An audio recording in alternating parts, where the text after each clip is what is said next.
Oh, hi, Smogs. How's your sex life?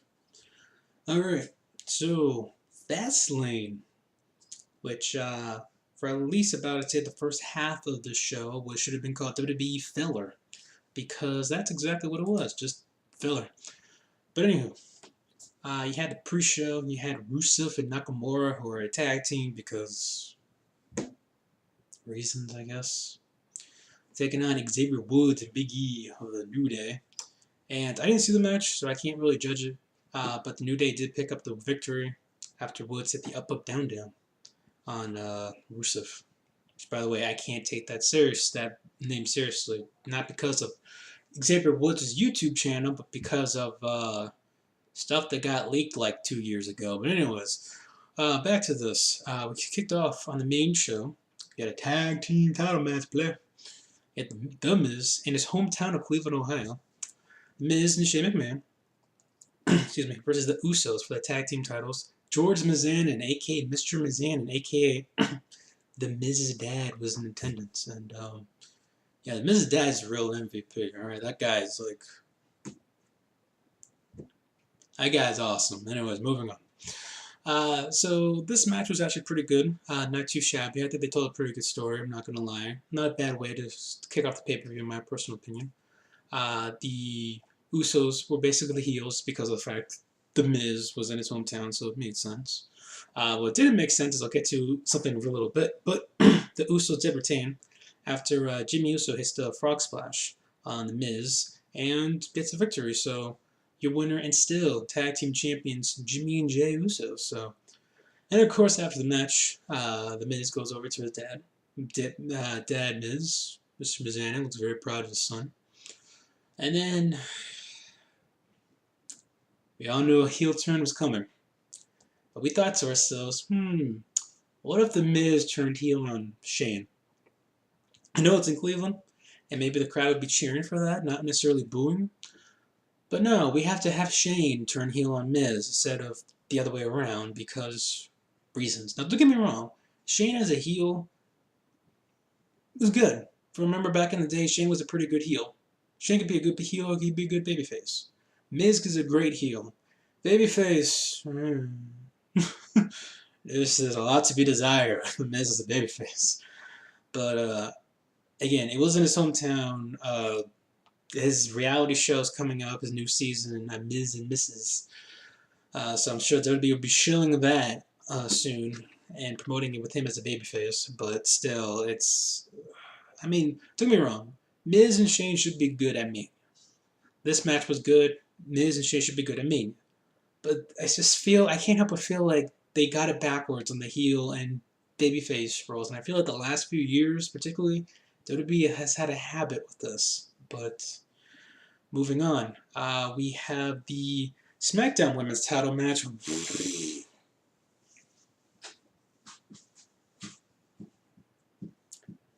We had Mandy Rose, hashtag Mandy Wrestling, aka the greatest of all time, versus Asuka for the Women's Championship. And yeah, Asuka, the woman who hasn't appeared on a pay-per-view since the Rumble, appears here. Whoopee!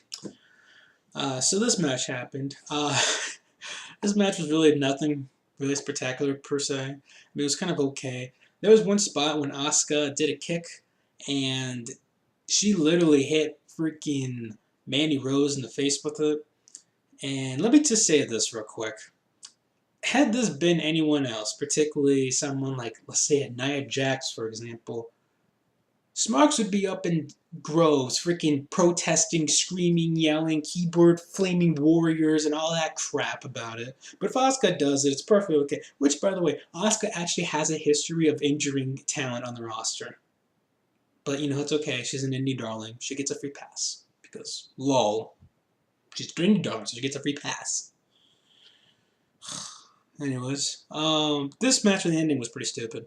Not so much because Asuka won, but because of the fact that Sonya Deville was looking for like a kendo stick under the ring, but then Mandy Rose slipped, and then Asuka freaking nailed her in the face with the kick that I just mentioned, and then she covered for the pin and got the win. So the ending was just stupid. It was just like, what the hell was that? And they're trying to they're trying to tease tension between Mandy Rose and Sonya Deville for WrestleMania.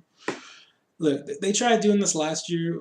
Yeah, they tried doing this last year with freaking Mandy Rose and Sonya Deville, and they also tried doing that with Sasha Banks and Bayley. Remember, oh, we're gonna put them as a tag team, the best friends, and then they're gonna have a match, guys, and then we pretend like lol, it never happened. And it'd be really stupid for them to do it now, in particular, especially with the whole women's tag team division being a thing.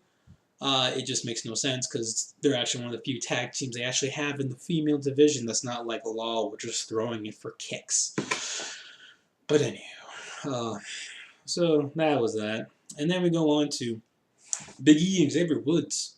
Find Kofi Kingston backstage and he's waiting for Vince. And Vince walks in and goes, yeah, hey Kofi, you want the WWE title? Goddammit, we're putting you in the WWE title match in the triple threat tonight. And then Kofi's like, alright. So then he goes out there and he's like, we're going to have the triple threat match right here for the WWE title match, right? Nope. Instead, you have a 2-on-1 handicap match. Kofi Kingston versus The Bar. And, yeah. Coming off of Black History Month, we have The Bar.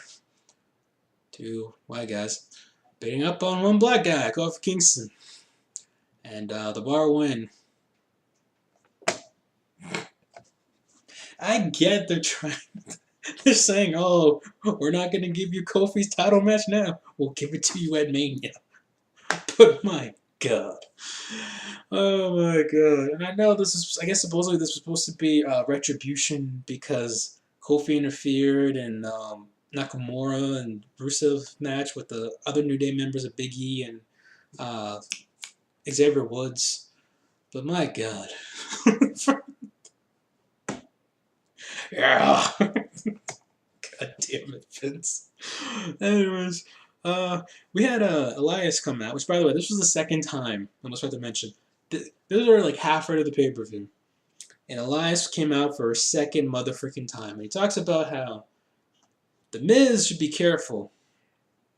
Because if he looks at his dad, he's not going to age very well.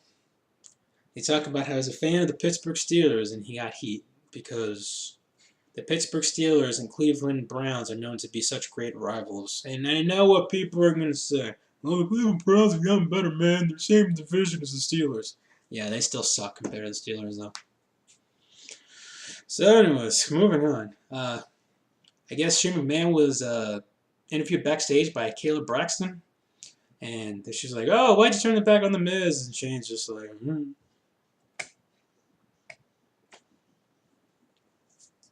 What is up with this company and having people turn heel and then they just shrug and then walk away? It does. Let's just say thank God freaking Shane McMahon's wife isn't like on commentary because every week, why does Shane turn heel? With Dean Ambrose and Renee Young all over again. So we got the Raw Tag Team titles players. We got a triple threat match. Ricochet and Aleister Black versus Chad Gable and Bobby Roode versus The Revival. Who, by the way, shout out to The Revival. For the first time since becoming tag team champions, their entrance was actually shown. This match itself wasn't too bad. Ricochet almost killed himself. I'm not even joking when I'm saying that. He did his little like flippy freaking, wasn't a splash, but it was like this flip whatever, and he almost landed on his freaking neck. Oh my God, like seriously. And people wonder why guys like Tommaso Ciampa are gone for over a year.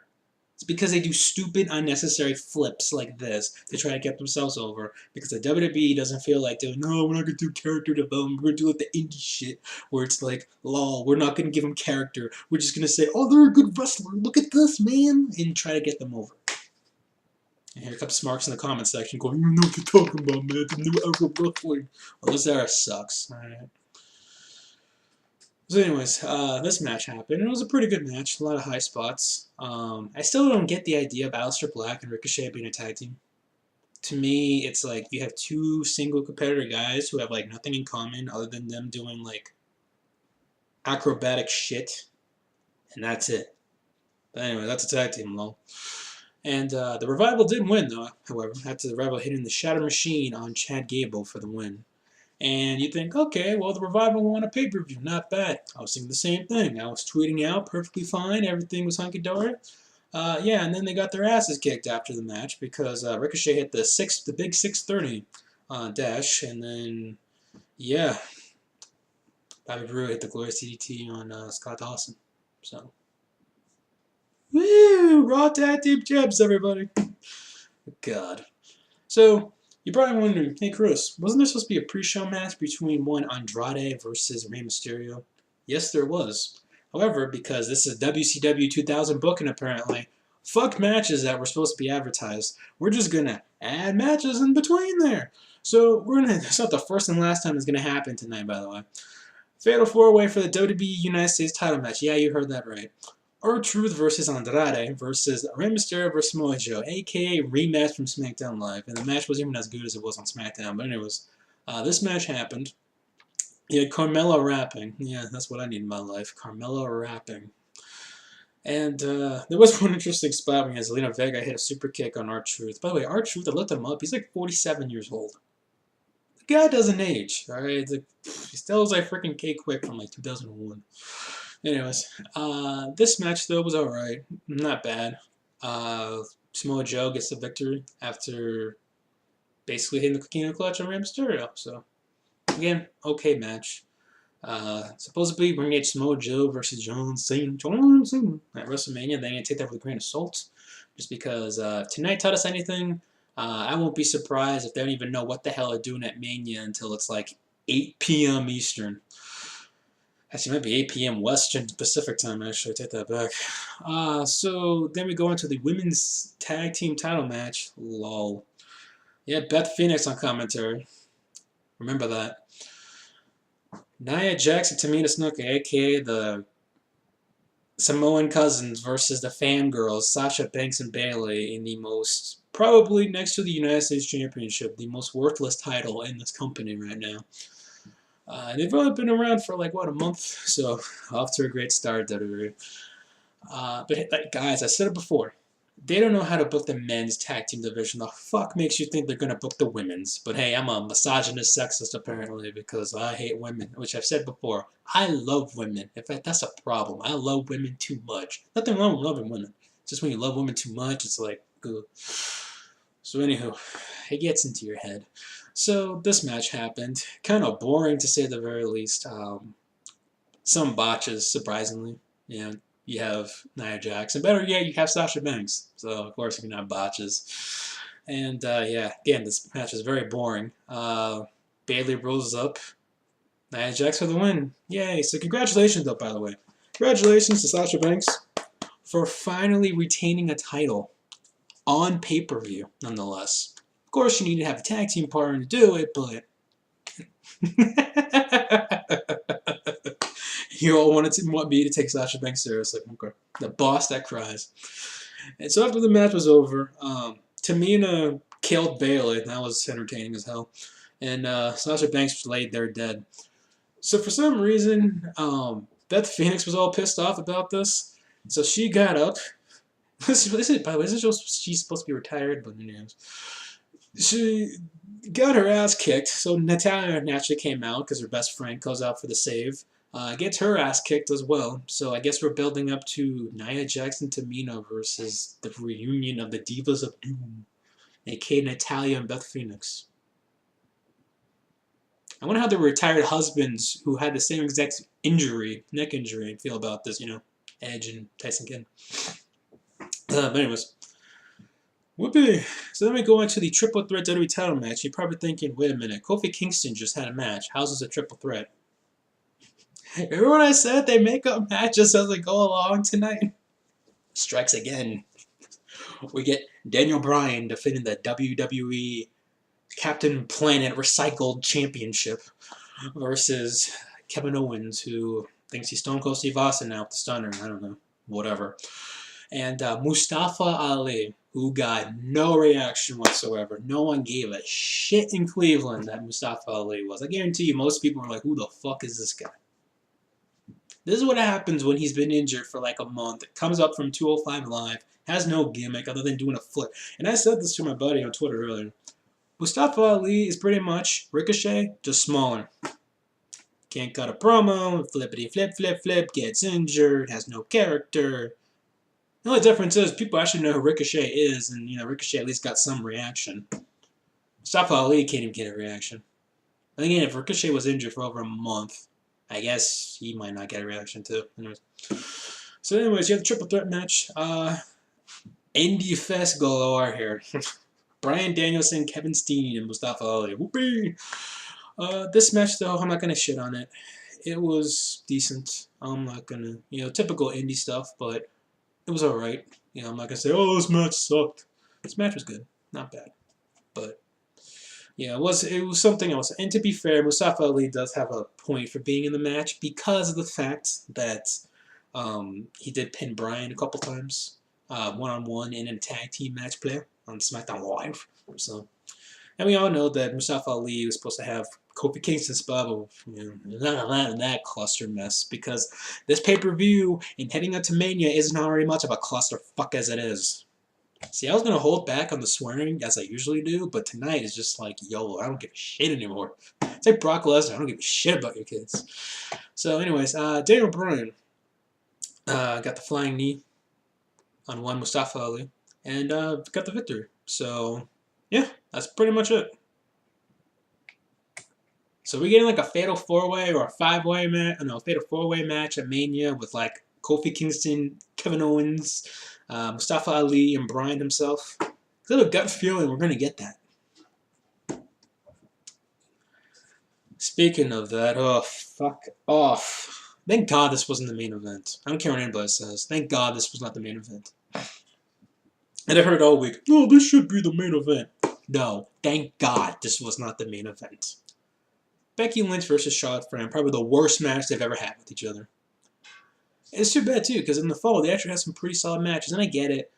Becky's trying to sell the banged up leg, and Charlotte Flair attacked it 8 billion times as you expected. But my God, this match was slow. This match was dead. The crowd was like, to be fair, they deserved it. And then they didn't care until like Ronda Rousey came out and attacked Becky Lynch, which makes no fucking sense to me. And I know people tried rationalizing on Twitter, as they probably expected. Oh, Chris, you don't understand. She wanted to face Becky Lynch. Fair enough. That same night, she also gave up her women's championship to Stephanie McMahon, and then the very next week was like, no, I didn't give back my title. Give me my title. And then she got her title back. And that's just one out of many things that's such a clusterfuck about this stupid storyline. They had a decent thing going on. Excuse me, I'm recovering from a cold, by the way, so if I sound a little off, that's why. They had something decent going on between, Becky, Ronda. Now, granted, Charlotte felt like the third wheel, and she still does to this very day in this feud.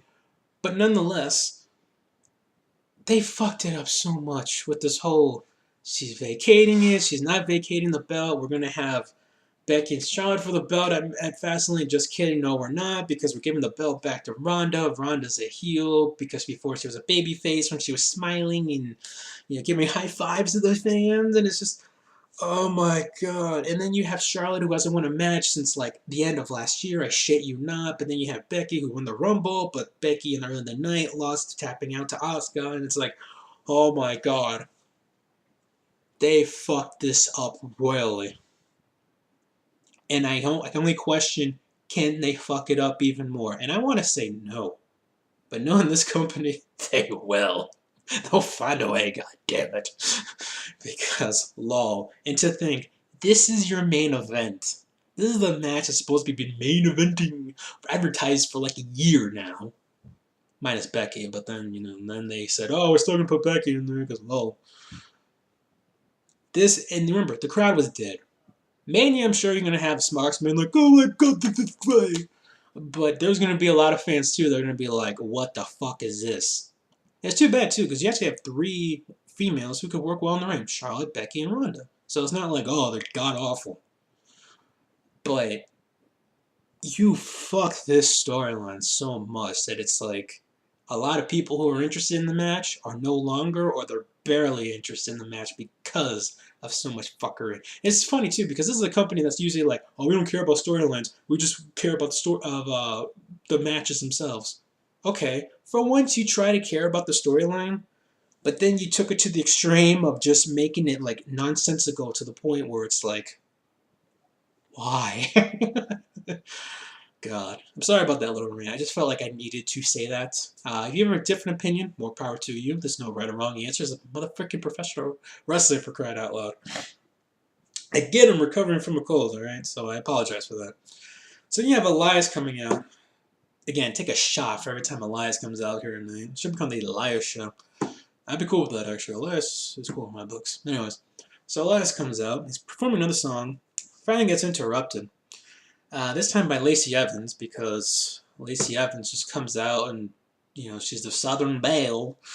And, yeah, she came out and waved, and that was it. Oh, and then Randy Orton came out of nowhere with an RKO, because lol. Cross-brand shit. So then AJ Styles popped out of nowhere like a virus on your computer, and then hit the Phenomenal Foreman on him, and bam! We got the build-up for AJ versus Randy, which so far isn't fucked. Give it time, though. But nonetheless, though, I'm actually looking forward to Styles and Orton at Mania. That should be good. I'm sure we'll get a Phenomenal Forearm RKO out of nowhere.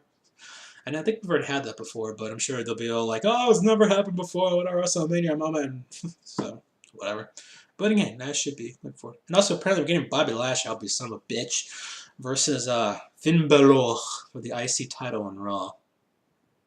Whoopee! Okay, and then we go on to the main event. Speaking of Bobby Lashley and Baron Corbin, along with Drew McIntyre. Hey, killer, I'm changing my ways. I'm now teaming with Corbin and Lashley. What an upgrade. Versus Ambrose, Rollins, Roman Reigns, The Shield for their quote-unquote last time run. With them saying it's the last time, it's just saying, yeah, last time. Buy our merch. And a year from now, we'll come back together. And by the way, shout out to Michael Cole. Dean Ambrose is not resigning. He's leaving the company after Mania there, Renee, right? And Corey. Remember that. Because I guarantee you at the end of the night, Michael Cole says something along the lines of, oh, what's the next for Dean Ambrose? We don't know what's coming up for next to Dean Ambrose. You just said he's leaving.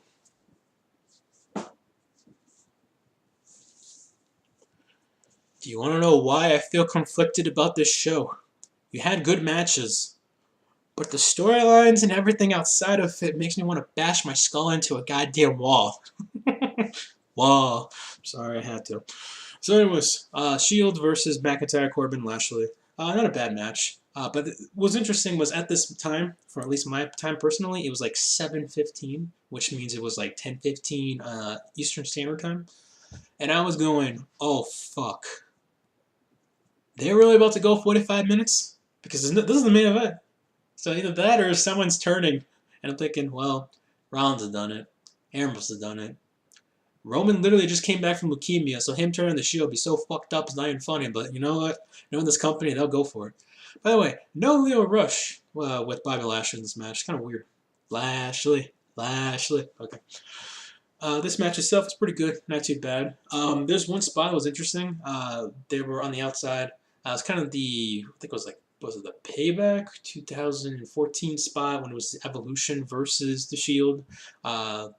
But all three of Corbin, McIntyre, and Lashley held Dean Ambrose, and Rollins just jumps up from like some high place and just knocks them all down. And it's a pretty cool spot. This match made me want to see Drew McIntyre versus Roman Reigns one-on-one, honestly. I was like, wow, that could be pretty good. Apparently there's a rumor that they want to do Roman Reigns versus Baron Corbin. I usually never agree with Solid Monster, but I'm going to shoot myself in the freaking head hearing that idea. And I like my boy Roman there, girl, but them two together, that's like Vince's wet dream right there. Yeah.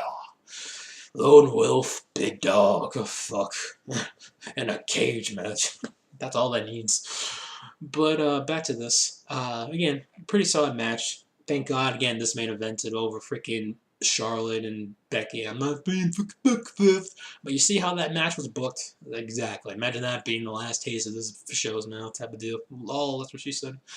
But yeah, Shield got the big Shield powerbomb to Baron Corbin. Middle of the ring. Reigns gets the victory. Covers him 1, 2, 3. Shield to win. Get kind of like an emotional moment. Both guys are kind of crying. They're pretty sad, looking around. The crowd's cheering. They're clapping, knowing that might be the last go around for the Shield. And if this is truly the last time for the Shield, I'm happy for it. I'm cool with it because I mean they've done all they can. As they've been tag team champions, they've been world champions, they've been mid card champions. It's like, what else do you want from these three guys? And well, I've never been really the biggest Dean Ambrose fan.